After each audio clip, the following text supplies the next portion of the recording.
wabarakatuh. Alhamdulillahi haqqa hamdih. Wa ashhadu an la ilaha illallah wahdahu la syarikalah ta'ziman limajdih. Wa ashhadu anna Muhammadan abduhu wa rasuluh. Salawatu rabbi wa salamu alaihi wa ala alihi wa ashabihi wa man sara ala nahjihi wa stanna bisunnatihi ila yaumiddin. Alhamdulillah, kita melanjutkan kajian membaca buku tafsir salat. Dan insya Allah di kesempatan kali ini kita akan membaca dari mulai halaman 137 terkait fikih ruku' dan bagaimana cara ruku' yang sesuai dengan sunnah. Kita telah membahas renungan yang perlu kita hadirkan ketika melakukan gerakan ruku' di bab merenungkan makna gerakan ketika sholat. Dan itu sudah berlalu cukup lama ya. Bab tentang merenungkan makna gerakan dalam sholat ada di halaman 21.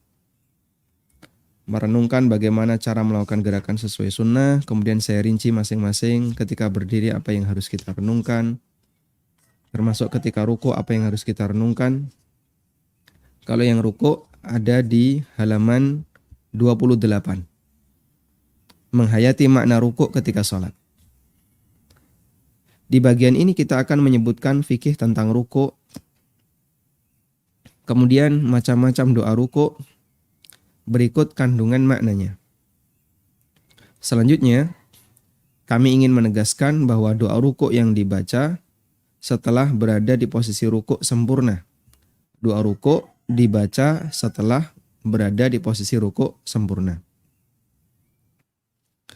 Membaca doa ruku' sebelum berada di posisi ruku' sempurna berarti membaca doa yang tidak pada tempatnya. Sehingga tidak dihitung sebagai bacaan doa ruku' yang sah. Selanjutnya, sebelum kita mengkaji tafsir doa ruku', kita akan mengupas beberapa fikih seputar ruku'. Tata cara ruku' sesuai sunnah. Berikut tata cara ruku' sesuai sunnah. Dan saya cantumkan dalilnya sehingga nanti semakin meyakinkan bagi para jamaah bahwa apa yang kita cantumkan ini sesuai dengan apa yang diajarkan oleh Rasulullah SAW. Yang pertama, Nabi SAW menekan lututnya. Menekan lututnya artinya memposisikan telapak tangan di posisi lutut. Jari-jari direnggangkan, telapak tangan mencengkram lutut. Jari-jari direnggangkan, telapak tangan mencengkram lutut. Yang kedua, posisi punggung datar lurus. Digambarkan para sahabat, andaikan ditaruh air di punggung Nabi SAW, ketika beliau ruku', niscaya tidak akan tumpah. Maksudnya adalah, kalau ada sebuah wadah yang ditaruh di atas punggung Rasulullah SAW, maka wadah itu tidak tumpah. Karena posisi punggung Nabi SAW itu lurus, sehingga wadah itu tidak tumpah ke kanan maupun ke kiri. Yang ketiga, beliau SAW agak merenggangkan siku tangannya ke samping. Dan ABC ini bisa kita jumpai dalam satu hadis. Nabi SAW pernah berpesan kepada Anas bin Malik radhiyallahu anhu. Hadisnya diriwayatkan oleh At-Tabrani dalam Mu'jam As-Saghir. Nabi SAW bersabda, "Idza raka'ta fadha' kaffayka 'ala rukbataik." Kalau kamu ruku', letakkan telapak tanganmu di lututmu.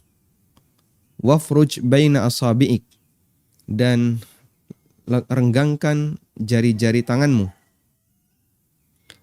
Warfa' yadaika an jambaika, dan renggangkan sikumu ke samping badanmu.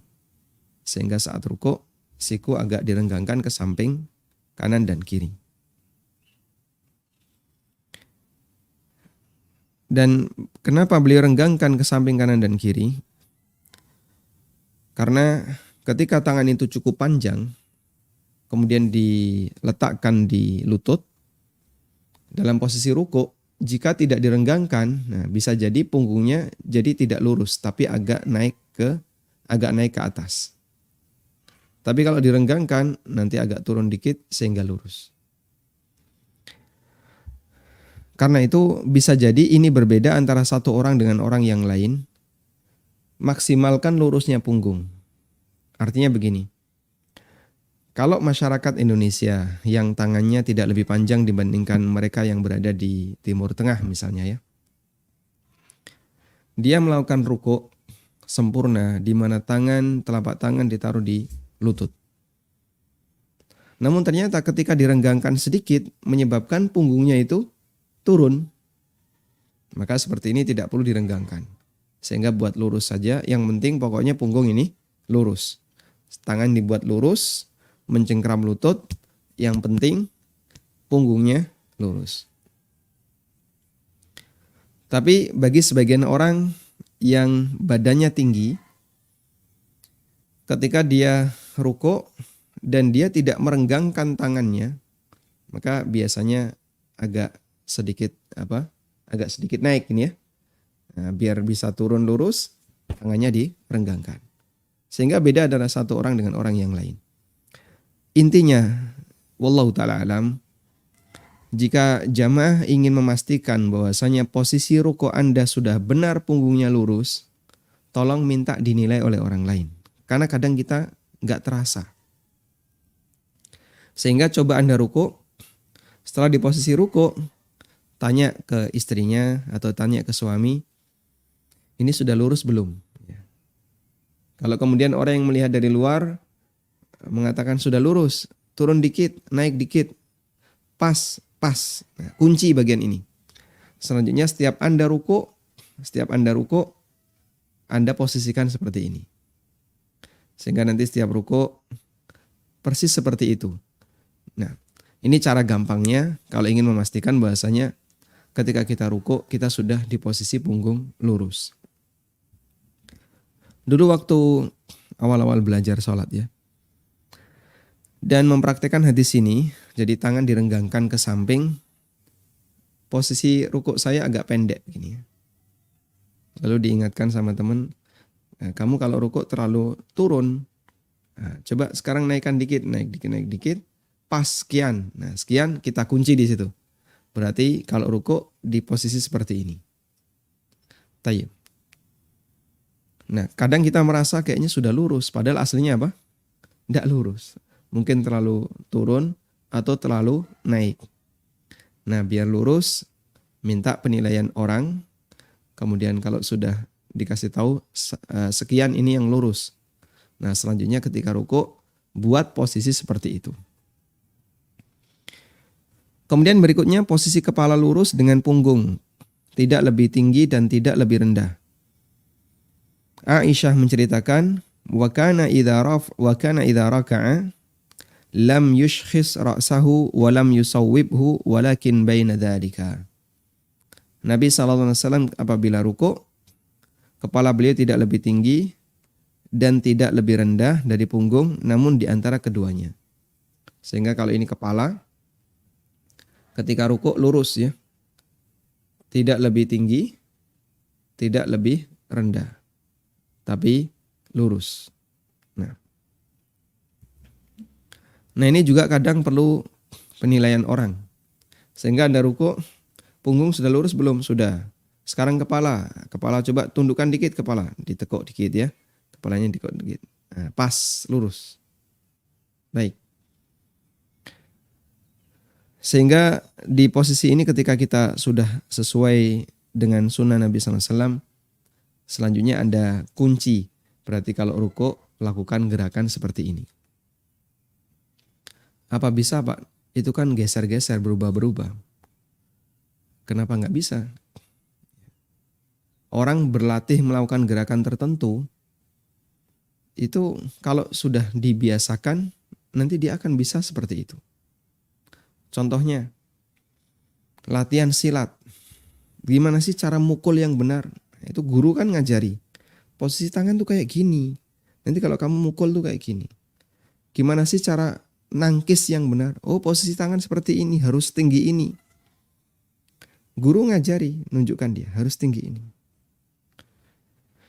Orang yang sedang latihan baris berbaris. Gimana sih caranya hormat? Oh, itu enggak asal gitu ya, tidak waton naruh tangan di kepala, tidak. Dikasih tahu caranya gini. Ya. Hormat senjata caranya begini. Gimana sih caranya menari? Oh, gerakan menari kayak gini.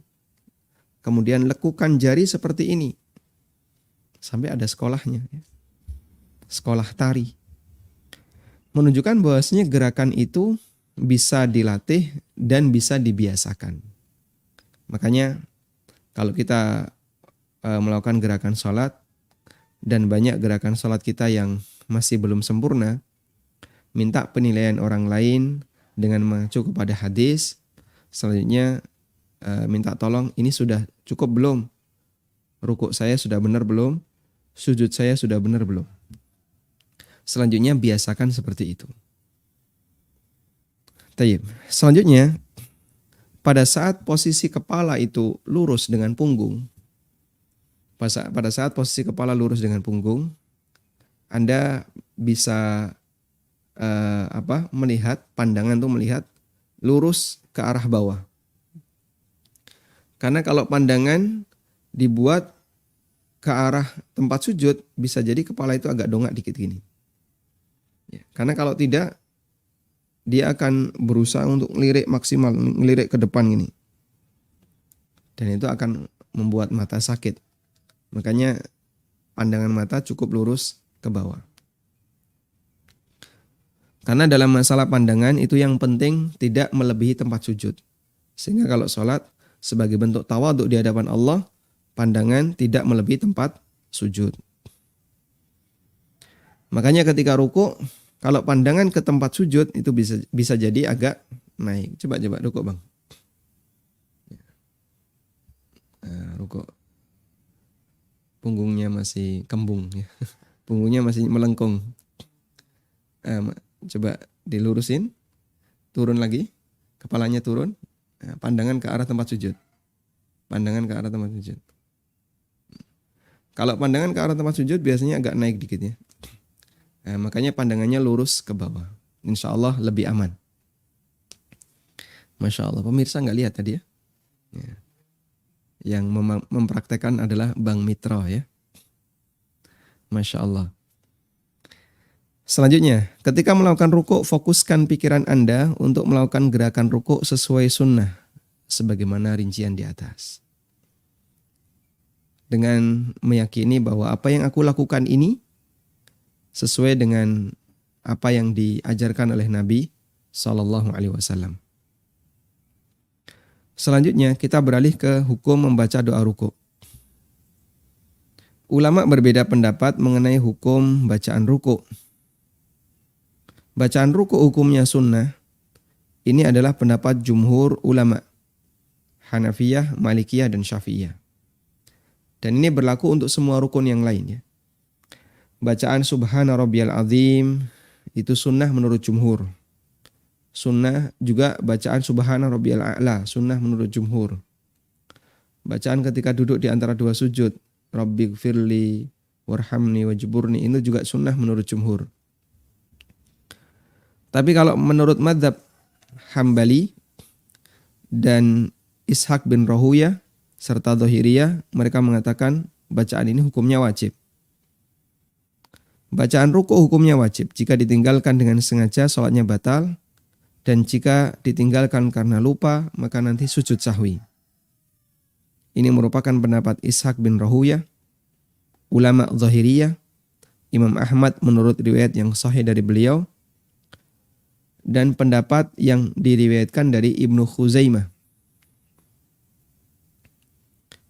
Dalil pendapat yang kedua ini adalah kebiasaan Nabi SAW ketika sholat. Beliau selalu membaca bacaan rukuk dalam sujud. Sementara kita diperintahkan untuk melaksanakan sholat sebagaimana yang beliau contohkan. Di samping itu disebutkan dalam hadis dari Uqbah bin Amir radhiyallahu anhu, beliau bercerita, lamma nazalat fasabbih bismi rabbikal azim, yaitu surat Al-Waqiah ayat 47. Qala lana Rasulullah sallallahu alaihi wasallam, Rasulullah sallallahu alaihi wasallam bersabda kepada kami, ij'aluha fi ruku'ikum, jadikan bacaan ini dalam rukuk kalian. Artinya di situ ada perintah dari Nabi sallallahu alaihi wasallam untuk menjadikan bacaan ini sebagai bacaan rukuk. Falamma nazalat sabbihisma rabbikal a'la, ketika turun sabbihisma rabbikal a'la, Nabi sallallahu alaihi wasallam bersabda, ij'aluha fi sujudikum, jadikan bacaan ini di sujud kalian. Sehingga bacaan subhana rabbiyal azim itu sesuai dengan perintah Allah di surat Al-Waqiah ayat 47. Fasabbih bismi rabbikal azim. Sehingga saat Anda membaca subhana rabbiyal azim, ingat ayat ini. Fasabbih bismi rabbikal azim. Allah perintahkan, sucikanlah nama Rabbmu al-azim yang maha agung. Maka aku respon perintah ini dengan kita membaca subhana rabbiyal azim. Allah juga berfirman, sabbihisma rabbikal a'la. Ada di surat Al-A'la ayat 1.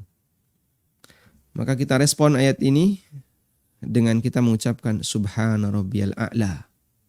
Dan itu kita baca ketika kita sedang sujud. Tayyib. Artinya hadis ini mengisyaratkan bahwa membaca doa subhana rabbiyal azim ketika ruku adalah bagian dari perintah Nabi sallallahu alaihi wasallam.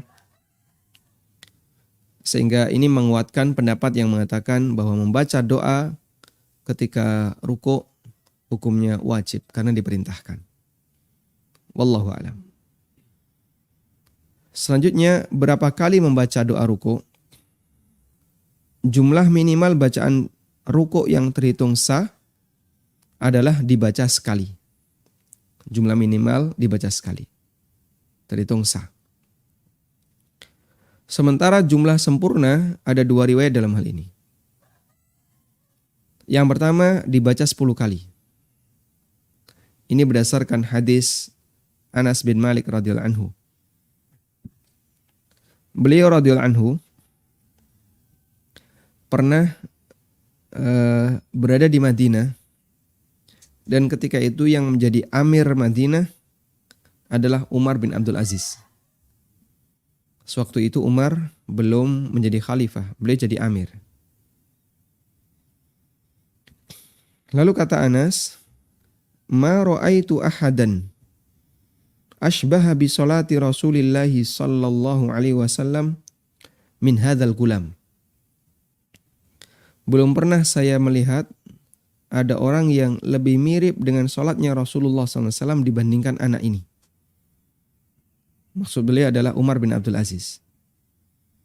Qala, kata perawi, fahazarna fir ruku'i 10 tasbihatin wa fis sujudi 10 tasbihatin. Lalu kami menghitung lama rukuknya beliau, itu cukup untuk membaca 10 kali bacaan subhana rabbiyal azim. Dan ketika sujud, cukup untuk membaca 10 kali bacaan tasbih subhana rabbiyal a'la. Hadis riwayat Ahmad, Abu Dawud, dan hadis ini dinilai dhaif oleh Syalbani. Ya. Meskipun ada yang menilai sebagai hadis yang hasan. Sehingga dalam hal ini, jika kita menganut pendapat yang mengatakan hadis ini hasan, maka praktek Umar bin Abdul Aziz bisa kita jadikan sebagai panduan bahwa ketika rukuk dan sujud kita membaca 10 kali. Subhana rabbiyal azim, subhana rabbiyal azim, subhana rabbiyal azim, subhana rabbiyal azim, 10 kali. Jadi mungkin agak panjang ya. Selanjutnya yang kedua, dibaca 3 kali. Ini berdasarkan hadis dari Ibnu Mas'ud radhiyallahu anhu. Nabi sallallahu alaihi wasallam bersabda, "Idza raka'a ahadukum falyaqul fi ruku'ihi subhana rabbiyal azim 3." Fa idza fa'ala dzalika faqad tamma ruku'uhu. Apabila kalian ruku', maka ucapkanlah subhana rabbiyal azim sebanyak 3 kali. Apabila dia melakukan itu, berarti dia sempurna rukuknya. Dan ketika sujud juga sama ya, baca subhana rabbiyal a'la 3 kali. Dan jika dia lakukan itu faqad tamma sujuduhu, maka sujudnya sempurna. Wa dzalika adnahu. Berarti itu wa dzalika adnahu, dan itu adalah tingkatan sempurna yang paling pendek. Kalau yang wajib baca sekali. Kalau 3 kali ini sempurna yang paling pendek. Dan di sini dinilai dhaif pula oleh para ulama karena sanadnya putus. Akan tetapi ada riwayat pendukung dari Hudzaifah radhiyallahu anhu. Beliau mendengar Rasulullah sallallahu alaihi wasallam membaca ketika rukuk subhana rabbiyal azim sebanyak 3 kali, dan beliau mendengar Nabi sallallahu alaihi wasallam membaca subhana rabbiyal a'la 3 kali. Dan riwayat ini sahih. Nah, kesimpulannya wallahu a'lam, mengingat ada banyak riwayat dalam masalah ini, maka para ulama memberikan kesimpulan yang berbeda-beda. Ibnu Qudamah mengatakan wa yaqulu subhana rabbiyal azim thalathan wa huwa adnal kamal wa in qala marratan ajza'ahu. Dia boleh membaca subhana rabbiyal azim 3 kali, dan ini tingkat sempurna yang paling rendah. Dan jika dia membaca sekali, hukumnya diperbolehkan. Selanjutnya Ibnu Qudamah menukil keterangan mereka, para ulama. Di antaranya keterangan Hasan Al-Basri. Qala Ahmad, Imam Ahmad menyebutkan dalam risalah beliau, Ja'al hadithu anil Hasan Al-Basri. Imam Ahmad punya risalah tentang salat. Dan itu beliau tulis untuk mengingatkan takmir masjid. Sehingga beliau menulis sebuah risalah tipis gitu ya, disampaikan ke takmir masjid, koreksi-koreksi salat yang beliau jumpai di tempat itu. Maka termasuk hal yang penting ketika ada orang menjumpai beberapa kekeliruan dalam praktek di tempat tertentu, misalnya di masjid, lalu dia menulis ke takmir dan menyampaikan bahwa praktek seperti ini keliru, ya, yang benar seperti ini, dengan menyebutkan bukti-buktinya. Dari Hasan Al-Basri, beliau pernah mengatakan, At-tasbihu tam sab'un wal wasat khamsun wa adnahu thalathun. Tasbih yang sempurna itu 7 kali. Yang pertengahan 5 kali, dan minimal 3 kali. Yang dimaksud minimal di sini adalah minimal sempurna, meskipun boleh hanya sekali. Selanjutnya, keterangan Al-Qadhi Abu Ya'la. Wa qala Al-Qadhi, kata Al-Qadhi Abu Ya'la, Al-kamilu fit tasbih in kana munfaridan ma la yukhrijuhu ila sahwi. Wa fi haqqil imam ma la yashukku 'alal ma'mumin. Al-Qadhi mengatakan, untuk jumlah bacaan tasbih subhana rabbiyal a'la atau subhana rabbiyal azim, ketika sholat sendiri boleh sebanyak-banyaknya selama tidak sampai lupa. Tapi kalau terlalu banyak, lama sampai lupa, misalnya sujud baca subhana rabbiyal a'la berkali-kali, sampai dia lupa, ini tadi sujud keberapa ya? Sujud pertama atau sujud yang kedua? Maka tidak dianjurkan seperti ini, kebanyakan sampai membuat orangnya lupa. Sedangkan batasan untuk imam adalah selama tidak memberatkan para makmum. Dan itu relatif. Kalau di masjid kampung, di mana banyak orang awam, kemudian orang tua dan seterusnya, mungkin 3 kali itu sudah dianggap cukup lama. Kalau di masjid pesantren, di mana makmumnya itu para santri, mungkin imam bisa baca 10 kali. membiasakan para santri untuk rukuk dan sujud dalam waktu yang lama. Selanjutnya Ibnu Qudamah mengatakan, wa yahtamilu ay yakuna al-kamalu 10 tasbihatin li'anna Anasan rawa anna an-nabiy sallallahu alaihi wasallam kana yusalli ka salati Umar ibn Abdul Aziz. Dan bisa juga dimaknai bahwa sempurna itu kalau bacaannya 10 kali. Karena Anas meriwayatkan bahwasanya Nabi sallallahu alaihi wasallam beliau salat sebagaimana salat yang dilihat oleh Anas, yaitu Umar bin Abdul Aziz. Fahazzu dzalika bi asyri tasbihatin, lalu dihitung ternyata jumlahnya ada 10 bacaan. Subhana rabbiyal azim, subhana rabbiyal azim, subhana rabbiyal azim. Sehingga dari sini bisa dibuat kesimpulan bahwa mengenai jumlah bacaan ketika rukuk dan sujud tidak ada angka baku. Ya. Jumlah minimal adalah dibaca sekali. Subhana rabbiyal azim. Kalau kurang dari itu, maka menurut mazhab Hambali, dia meninggalkan kewajiban dan dia harus sujud sahwi. Kalau lebih dari itu, ya, maka yang paling sempurna tidak ada batas. Tapi kalau dia jadi imam, batasannya adalah jangan sampai memberatkan makmum. Jumlah maksimal tidak ada batas selama tidak sampai lupa. Dan bagi imam batasannya adalah selama tidak memberatkan makmum. Sebagaimana keterangan Al-Qadhi Abu Ya'la. Wallahu a'lam. Dan barangkali kalau kita sholat sendiri perlu membiasakan tadi ya 10 kali.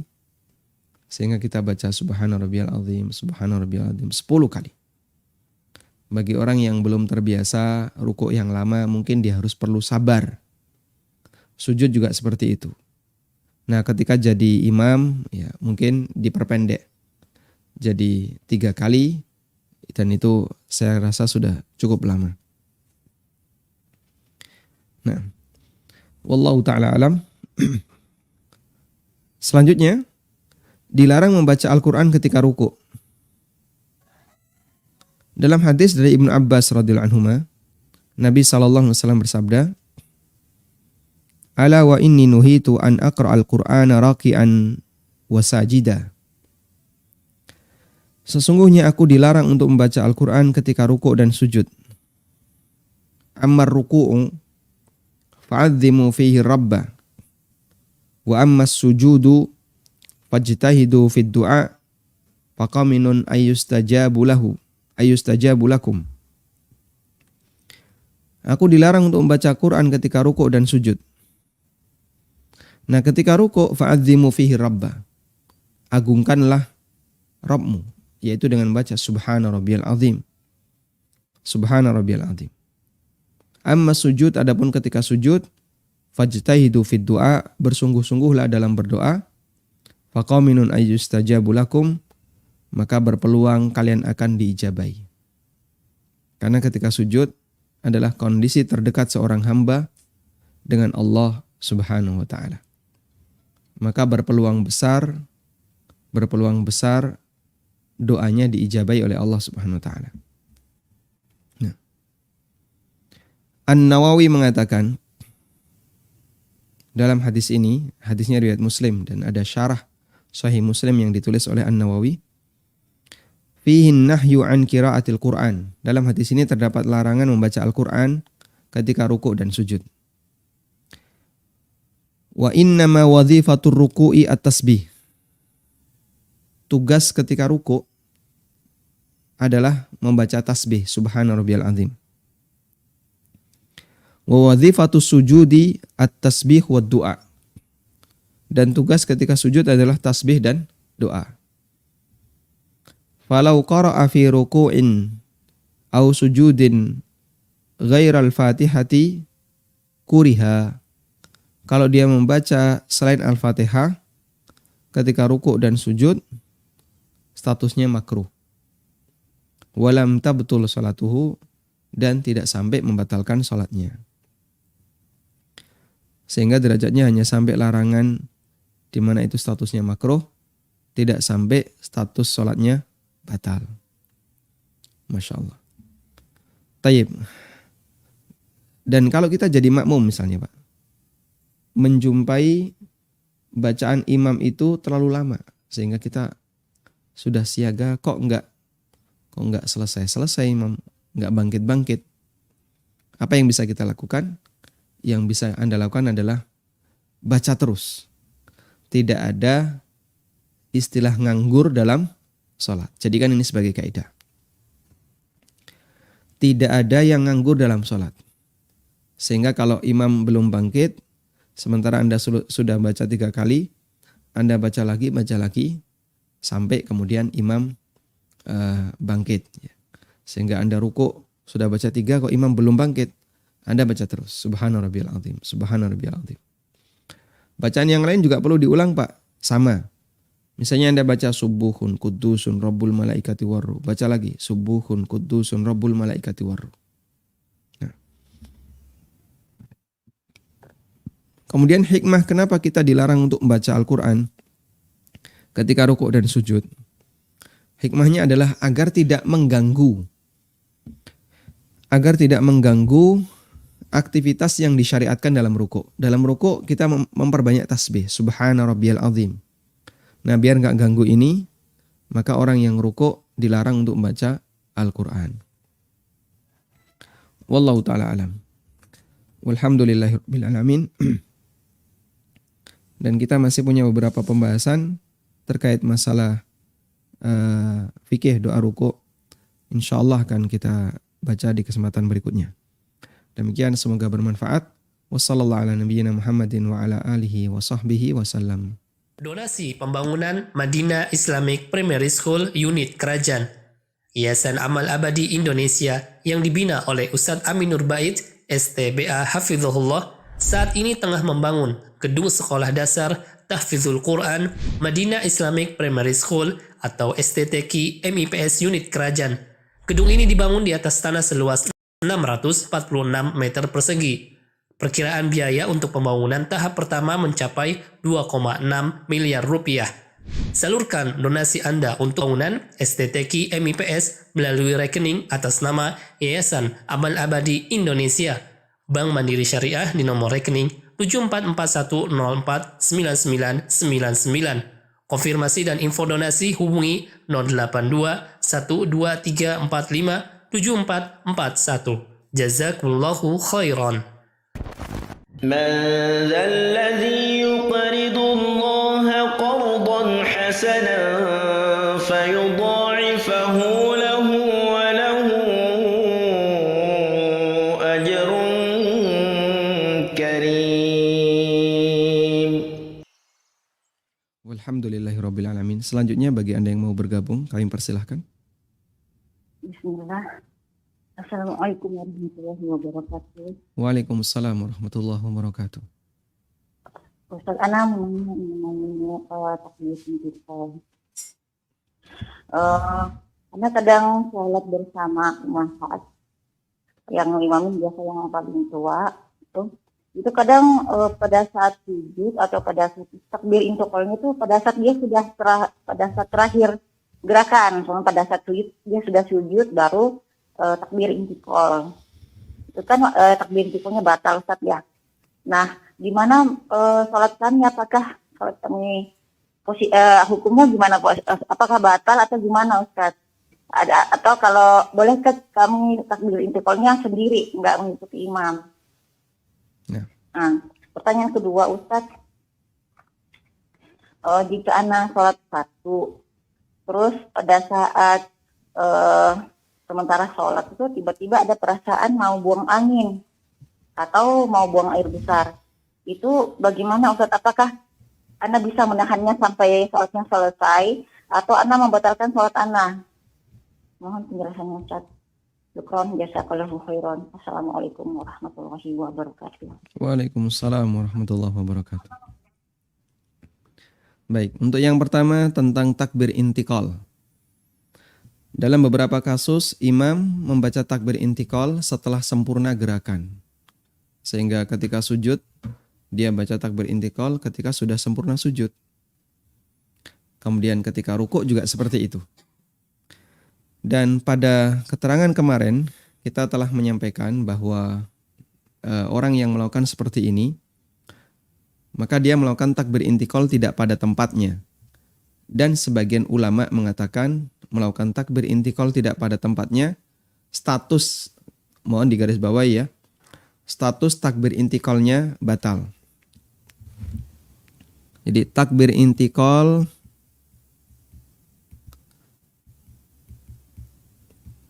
tidak pada tempatnya.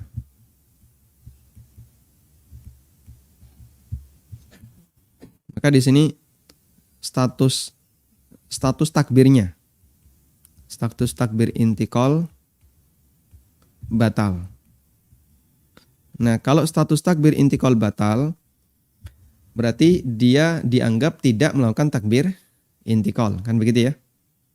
Nah, apakah sholatnya sampai batal? Ulama khilaf. Sebagian mengatakan sholatnya ikut batal, dan jumhur mengatakan sholatnya tidak batal.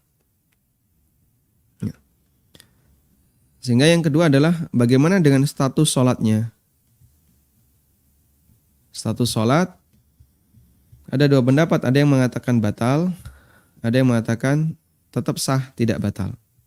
Dan pendapat yang kedua ini adalah pendapat jumhur, dan insya Allah ini pendapat yang lebih kuat. Baik, sehingga karena sholatnya tidak batal, maka makmum pun tetap bisa bertahan untuk sholat di belakang imam yang seperti ini. Lalu apakah boleh makmum takbir intikal sendiri? Ya memang masing-masing makmum takbir intikal sendiri. Dalam arti ketika imam takbir intikal Allahu Akbar, makmum juga mengucapkan Allahu Akbar.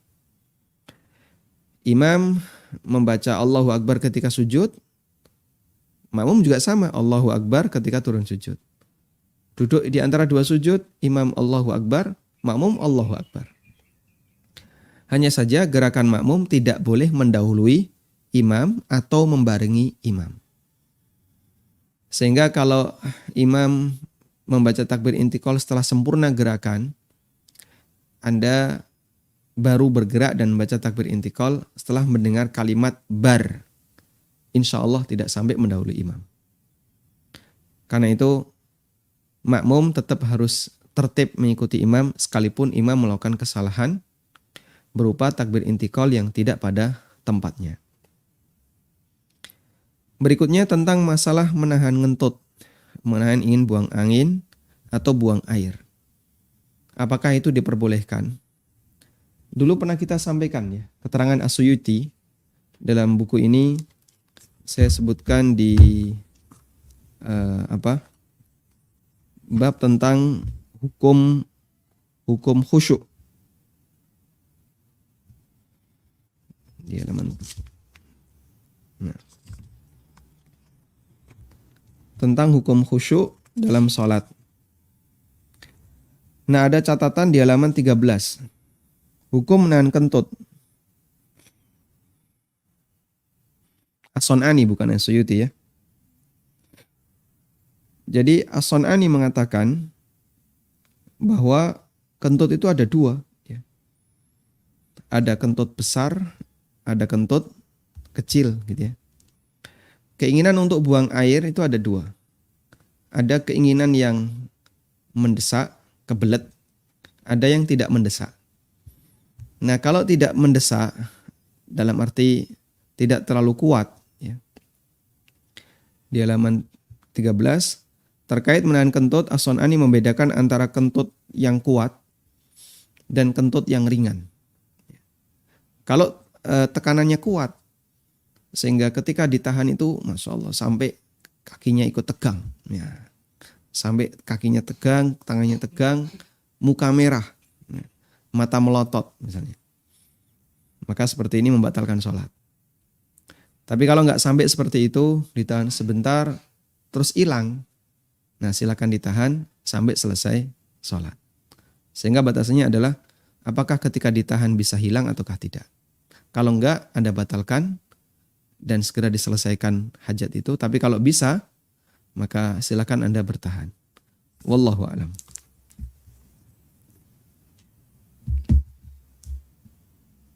Silakan. Baik, silakan. Assalamualaikum warahmatullahi wabarakatuh. Waalaikumsalam warahmatullahi wabarakatuh. Ada 3 pertanyaan, Ustaz. Masya Allah. Tafadhal. Tadi ada disampaikan bahwasanya posisi rukuk, tangan menggenggam lutut, dan untuk meluruskan punggung bagi tangannya yang panjang adalah siku yang direnggangkan.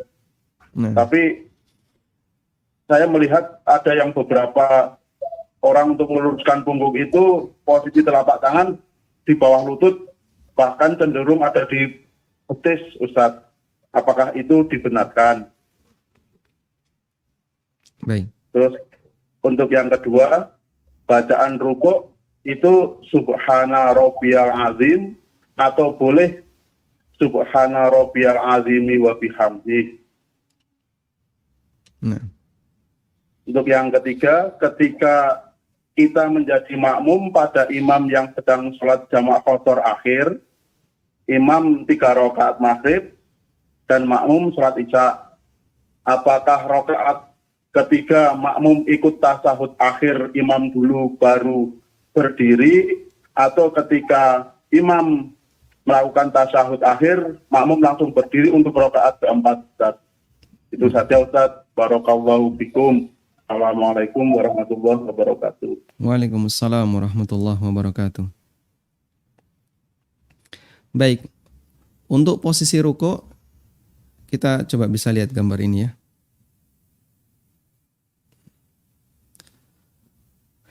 Punggung lurus, kepala juga lurus, ya. Sehingga kalau ditaruh gelas begitu di atas punggung yang lurus seperti ini, nggak jatuh, gelas itu nggak guling. Dan tangan mencengkram, ya. Bentuk mencengkramnya seperti ini, direnggangkan ya di atas, ditaruh di tempat lutut. Nah, ada sebagian orang yang seperti tadi menaruh tangan di betis biar lurus. Nah, ini kekeliruan. Makanya sebaiknya taruh aja di lutut terus direnggangkan ke samping agar sesuai sunnah Nabi SAW. Nah, kalau direnggangkan ke samping nanti kan jadi lurus. Sehingga jangan ditaruh di betis, tapi direnggangkan ke samping. Tetap ditaruh di lutut, kemudian direnggangkan ke samping. Kalau dia menaruh di betis, maka dia tidak sesuai sunnah. Dan dia ketinggalan 2 sunnah. Pertama, meletakkan tangan di lutut. Yang kedua, merenggangkan tangan ke samping. Tapi kalau dia letakkan di lutut, maka dia dapat 2 sunnah. Pertama, dia taruh telapak tangannya di lutut, sunnah 1. Yang kedua, dia bisa renggangkan. Namun bagi sebagian orang yang tidak terlalu panjang tangannya, begitu dia ruku, naruh di lutut, itu sudah lurus. Sehingga dengan ini cukup bagi dia, sehingga tidak perlu direnggangkan. Wallahu a'lam. Kemudian untuk yang kedua, terkait masalah tadi, Subhana rabbiyal azim wa bihamdi. Apakah perlu ada tambahan wa bihamdi? Memang ulama khilaf tentang keabsahan tambahan ini. Ada yang menilai dhaif dan ada yang menilai sahih. Insyaallah nanti akan kita sebutkan di bab tentang rincian doa-doa ruku dan rincian doa sujud. Apakah tambahan wa bihamdi itu tambahan yang sahih ataukah tambahan yang dhaif? Ada khilaf dalam masalah ini. Namun kalaupun misalnya ada orang yang memberikan tambahan wa bihamdi, ya tidak kita larang, berarti beliau mengikuti pendapat ulama yang menilai tambahan itu tidak dhaif, tapi tambahan itu bisa diterima. Sebaliknya bagi mereka yang hanya membatasi subhana rabbiyal azim, berarti hanya membatasi di posisi yang sepakat sahih. Subhana rabbiyal azim, subhana rabbiyal azim. Karena sepakat ulama sahih untuk riwayat ini. Wallahu a'lam. Kemudian untuk yang terakhir ya, tentang apa tadi? Jamak maghrib ini sudah berkali-kali kita bahas ya. Ada keterangan Imam Ibnu Utsaimin. Pertama, Anda bisa sholat maghrib dulu sendirian. Jika belum qomat ya, sholat maghrib dulu sendirian lalu sholat isya. Ya. Sehingga sholat maghrib selesai, kemudian nunggu sebentar, qomat, terus sholat isya. Ini jika tidak benturan. Tapi kalau benturan, Anda sudah masuk masjid dalam posisi sudah qomat. Nggak mungkin Anda sholat maghrib sendiri, langsung gabung. Nah, untuk gabung ini, yang bisa dilakukan, satu, Anda niat sholat maghrib, imam sholat isya. Ketika dapat 3 rakaat, duduk. Kemudian tasyahud, imamnya ke rakaat yang keempat. Anda selesaikan tasyahud, lalu salam. Setelah salam, bangkit lagi untuk mengikuti imam dengan niat sholat isya. Sedapatnya. Sehingga setelah selesai salam, Anda langsung sholat isya. Mengikuti imam sedapatnya. Ini cara yang pertama. Yang kedua, Anda duduk di rakaat yang ketiga, kemudian baca tasyahud sampai imam salam. Sehingga baca tasyahud ditunggu. Sudah selesai tasyahud, imam bangkit ke rakaat yang keempat, sampai imam salam, kemudian salam bareng imam. Sehingga pilihan yang kedua nanti, Anda akan duduk tasyahud cukup lama. Karena nunggu tasyahudnya imam selesai, kemudian salam bersama imam. Yang ketiga, Anda sholat bareng imam dengan niat isya.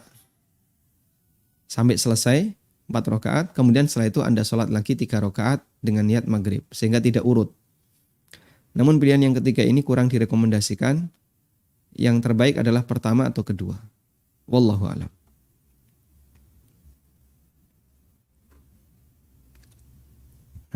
Silakan. Assalamualaikum warahmatullahi wabarakatuh. Waalaikumsalam warahmatullahi wabarakatuh. Semoga Allah menjaga Ustaz senantiasa dalam kebaikan Ustaz. Amin. Walaka bimithlin. Ustaz, ada yang mau tanyakan mengenai pada saat ruku. Kan ada beberapa doa yang atau zikir yang dibaca pada saat ruku, seperti subhanakallahumma rabbana wa bihamdika Allahumma ighfirli, kemudian subuh yusun rabbul malaikat dan yang lain-lain. Nah, ketika pada pertanyaannya ketika pada rakaat pertama anda membaca subhana rabbiyal a'la, kemudian pada rakaat kedua membaca zikir yang lain, apakah itu dibolehkan atau tidak bisa? Baik. Itu yang pertama. Yang kedua, saat ini kan di masjid banyak waktu ingat sholat itu, kapan waktu qomat, waktu adzan. Nah, ketika masuk masjid dan melihat jam menuju waktunya tinggal 30 detik lagi, kemudian anak tidak jadi sholat tahiyatul masjid. Apakah dengan demikian anak meninggal karena tidak mengikuti iqamah atau imam yang datang, Ustaz? Nah. Demikian. Jazakallah khair. Assalamualaikum warahmatullahi wabarakatuh. Waalaikumsalam warahmatullahi wabarakatuh. Nah. Yang pertama, ada banyak sekali doa ruku dan doa sujud. Dan itu bervariasi. Bolehkah kita hafal beberapa itu, kemudian kita praktekkan dalam beberapa titik ruku dan titik sujud ya. Misalnya ruku di rakaat pertama subhana rabbiyal azim. Ruku di rakaat yang kedua subuhun qudusun rabbul malaikati warruh. Ruku di rakaat yang ketiga subhanakallahumma rabbana wa bihamdika Allahumma ighfirli. Jawabannya boleh. Karena rukuk pertama dengan rukuk yang kedua itu terpisah. Hanya saja yang diperselisihkan oleh ulama, dan di buku sempat kita singgung ya, tentang masalah sunnah tanawwu. Tentang masalah sunnah tanawwu. Untuk sunnah tanawwu, ulama berbeda pendapat, bolehkah digabungkan? Ada di halaman 43. Di halaman 43, aneka doa ruku dan sujud apakah bisa digabungkan? Nah, ini ada khilaf di antara ulama, dan saya sebutkan khilaf di sini adalah antara An-Nawawi dengan Siddiq Hasan Khan rahimahumullah. Dan kesimpulannya, tidak masalah digabungkan. Jadi dalam satu ruku dia baca beberapa doa. Subhana rabbiyal azim, subuhun kudusun rabbul malaikati warruh. Ya. Karena itu ketika dia membaca Subhana rabbiyal azim, lalu dia membaca subuhun kudusun rabbul malaikati warruh, lalu dia membaca doa-doa yang lain dalam satu ruku, tidak masalah. Nah, apalagi kalau beda ruku. Ruku rakaat pertama doa ini, ruku rakaat kedua doa ini. Itu lebih boleh lagi. Yang diperselisihkan itu, bolehkah satu ruku membaca banyak versi doa? Ada yang mengatakan boleh, ada yang mengatakan lebih sesuai sunnah, ngambil salah satu tapi diulang-ulang. Nah, kemudian selanjutnya tentang masalah ketika kita masuk masjid dan kita melihat jam kayaknya tidak memungkinkan untuk sholat sunnah karena waktu iqamah tinggal 30 detik misalnya. Padahal sholat 2 rakaat itu minimal berapa? Minimal berapa? Kalau yang cepat 2 menit. Yang ideal 3. Ya. Makanya untuk menilai sholat saya ini sudah ideal atau belum proses lamanya itu. Kalau Anda bisa sholat sunnah 2 rakaat 3 menit, insya Allah itu ideal. Kalau kurang dari itu, berarti cepat. Nah, selanjutnya tolong agak dibuat lama dikit. Ya. Agak dibuat lama dikit. Kadang saya melihat ada orang yang berhasil sholat sunnah 2 rakaat, padahal sampingnya baru dapat 1 rakaat. Berarti setengahnya itu. Ya. Kecepatan orang ini setengah dari kecepatan orang itu. Baik, nah jika tidak memungkinkan, ini tinggal 30 detik. 30 detik baru baca Fatihah, mungkin sudah qomat. Kadang muadzin itu kan sudah siaga. Begitu belum selesai, masih 3 detik, dia sudah berdiri di depan mikrofon. Begitu tit pertama langsung qomat. Maka daripada sholat Anda terputus, karena sebentar lagi mau qomat, sebaiknya dimanfaatkan untuk yang lebih bisa sempurna. Apa itu Pak? Berdoa. Sehingga Bapak tidak tahiyatul masjid tapi berdoa. Bisa mengangkat tangan, boleh tidak mengangkat tangan. Berdoa antara adzan dan iqamah. Sehingga dapat seberapapun waktunya kita bisa manfaatkan untuk berdoa. Wallahu a'lam. Bismillah. Assalamualaikum ilaik. Izin bertanya, tadi sempat menyinggung soal sujud sahwi dengan keanekaragaman berbagai pendapat para ulama. Bagaimana cara mengajarkan sujud sahwi yang sederhana untuk anak-anak? Mohon faedahnya Ustadz. Barakallahu fikum. Tadi kita nggak menyinggung ya kayaknya. Tapi tidak masalah ya. Tentang sujud sahwi dengan keanekaragaman bentuk. Mungkin ini kemarin ya. Kemarin sempat kita singgung itu. Bagaimana cara mengajarkan kepada anak-anak? Teori ini mungkin agak rumit ya. Cuman begini ya. Jadi detail sujud sahwi ada yang sebelum salam, ada yang setelah salam. Itu sifatnya hanya afdoliyah. Ini sebagaimana keterangan Al-Khattabi bahwa posisi sujud sahwi ada yang sebelum salam, ada yang sesudah ya. Sudah salam. Ini sifatnya hanya masalah mana yang lebih afdol. Dan sebelum ada sebabnya sendiri. Setelah juga ada sebabnya sendiri. Ini cuma perselisihan mana yang lebih afdol. Kalaupun keliru tidak menyebabkan sujud sahwinya jadi batal. Karena itu sebagai saran, ya ajarkan saja kalau kamu lupa lakukan sujud sahwi. Nah, kemudian anak dikasih tahu dalam sholat itu ada rukun, ada wajib, ada sunnah. Nah itu tolong dihafalin itu. Rukun apa saja ya? Yang wajib apa saja Bi? Ya, yang sunnah apa saja? Bah ya. Misalnya. Kemudian ayahnya ngajari. yang rukun ini, yang wajib ini, yang sunnah ini. Kamu hafalin. Nah, kalau dia hafal seperti itu, sehingga dia tahu kalau kamu meninggalkan yang ini, kamu harus mengulangi sholat. Karena ini rukun. Kalau kamu meninggalkan yang ini, sholatmu tidak perlu diulang, tapi cukup sujud sahwi. Caranya gimana? Pokoknya nanti kalau sudah salam, sujud sahwi 2 kali. Nah, kita arahkan semuanya sudah salam, biar dia nggak bingung. Sujud, duduk, sujud. Duduk, salam. Atau kalau kita melihat anak sedang keliru, misalnya kurang rokaatnya, atau kelebihan, terus kita minta sujud. Ya sujud apa? Pokoknya sujud sahwi, sujud. Duduk, sujud. Duduk, salam. Kita ajari dengan praktek ya. Wallahu a'lam. Baik. Assalamualaikum Ustadz. Waalaikumsalam warahmatullahi. Apa yang dilakukan makmum jika pada rangkaian sholat tarawih batal dan tertinggal sholat? Apakah melanjutkan hingga witir atau menunda witir karena sholat tarawih yang masih belum lengkap? Syukron. Nah, jumlah rakaat sholat tarawih itu bebas ya.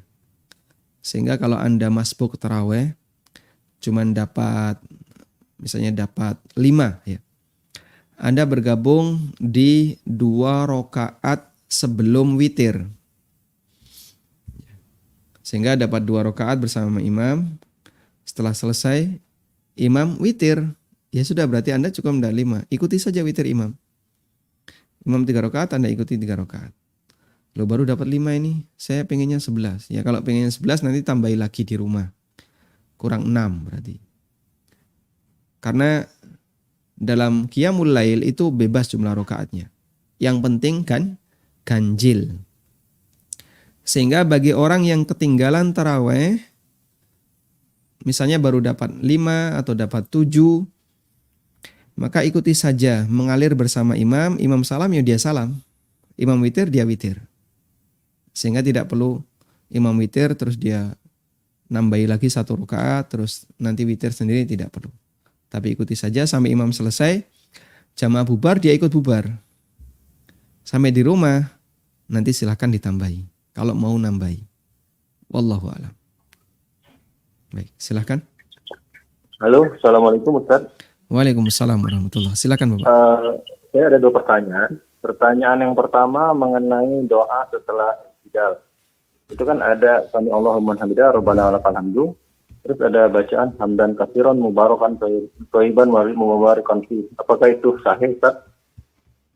Terus yang kedua, apabila kita jamak ketinggalan seperti yang saya bilang, ketinggalan jamak soal ketinggalan salat maghrib dan jamak di jamaah yang sudah isya, terus kita sampai rakaat ketiga kita duduk tasyahud dan salam, terus sebisa mungkin mengejar sedapatnya mengejar untuk salat isya dengan imam. Apakah itu bisa kita dengan salat apabila jamak qasar itu kita tetap aja 2 rakaat atau gimana Ustaz? Nah. Terima kasih. Assalamualaikum warahmatullahi wabarakatuh. Waalaikumsalam warahmatullahi wabarakatuh. Baik, untuk yang pertama tentang doa i'tidal. Sebenarnya ini sudah lompat ini ya. Kita baru sampai ruku. Anda tanya i'tidal. Tentang doa i'tidal ada banyak ragam itu. Bacaan Rabbana walakal hamdu hamdan katsiran thayyiban mubarakan fi. Ini ada di halaman 167 ya.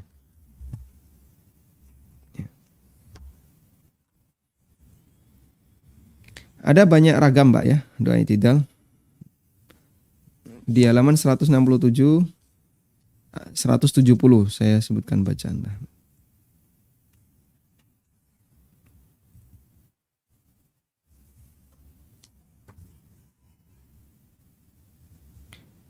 Doa ketiga dari doa i'tidal. Rabbana walakal hamdu hamdan katsiran thayyiban mubarakan fi. Sumber doa disebutkan dalam hadis riwayat Malik dalam Al-Muwatta dan Bukhari. Hadis Bukhari nomor 799 ada di halaman 174 ya. Rabbana walakal hamdu hamdan katsiran thayyiban mubarakan fi. Sehingga yang tadi Bapak sebutkan statusnya hadis yang sahih. Walhamdulillah. Nah. Kemudian untuk jamak maghrib, lalu Anda dalam posisi sedang safar. Atau gini aja, dalam posisi sedang safar, kita masuk masjid untuk sholat duhur. Ternyata kita masbuk dan imam dapat berapa? Dan imam tinggal 1 rakaat. Sehingga kita cuma dapat 1 rakaat. Apakah kita nambahi 1 ataukah harus 4? Jawabannya adalah kita harus 4. Dan ada keterangan Ibnu Abbas tentang masalah ini. Beliau pernah ikut imam pada saat safar dan beliau cuma dapat 1 rakaat. Lalu beliau nambahin 4 rakaat. Kemudian ditanya dan jawab Ibnu Abbas radhiyallahu an, hadhi sunnah. Ini yang sesuai sunnah. Karena makmum harus mengikuti imam. Sehingga ketika imamnya 4, ya makmum harus ikut 4 rakaat. Wallahu ta'ala alam. Demikian yang bisa kita bahas di kesempatan kali ini. Semoga bermanfaat. Wassallallahu ala nabiyyina Muhammadin wa ala alihi wa sahbihi wa sallam. Wa akhiru da'wana anilhamdulillahi rabbil alamin. Subhanakallahumma wa bihamdika. Asyhadu an la ilaha illa anta astaghfiruka wa atubu ilaik. Wassalamualaikum warahmatullahi wabarakatuh.